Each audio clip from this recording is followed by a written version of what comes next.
20-ноябрга карата күндү маанилүү жаңылыктары менен тааныштырабыз. Саламатсызбы? Саттармакта Бишкектин чок ортосундагы Айчүрөк соода борборунун тушундагы Чүй көчөсүнүн Абдрахмановдон Шопоков көчөсүнө чейинки аралыгына асфальт басылып, анда көчө куш болуп калганы боюнча талкуу кызыды. Колдонуучулар курулуш жер алдында болуп, тыгынды азайтат деп айтылган убадалар аткарылбай калганына нааразы болушууда. Сумдун тушундагы ордуктар алынып, фонтандар сүрдүрүлгөнүн баса белгилеген кыргызстандыктар курулуштун башында турган экс-мэр Нариман Түлеевдин дарегине комментарийлерди жаадырышты. Ал эми Түлеев бул сындарды четке кагып, азыр курулуш иштери аягына чыга элек деген. Дагы 2 ай убакыт берилсе, аталган жер Кыргызстандын Монте-Карлосу болорун айтууда. Талкууга мэрия аралашып, Бишкек шаардык мэриясынын транспорт жана жол инфраструктурасын өнүктүрүү департаментинин директорунун орун басары Абдыжапар Кулжанболотов жол курууда стандарттуу норма сакталганын айтты.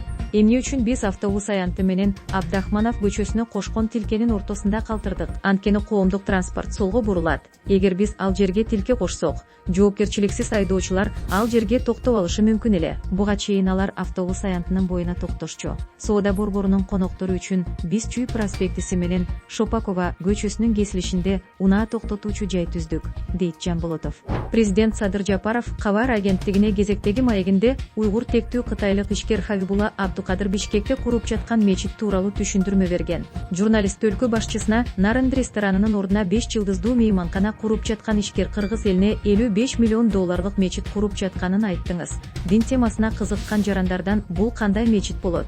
Жеке кызыкчылыгы жокпу деген суроолор түшүүдө деп кайрылган. Ишкер Абдукадыр Хабибулла мейманкананы өзүнчө бизнес катары иштетет.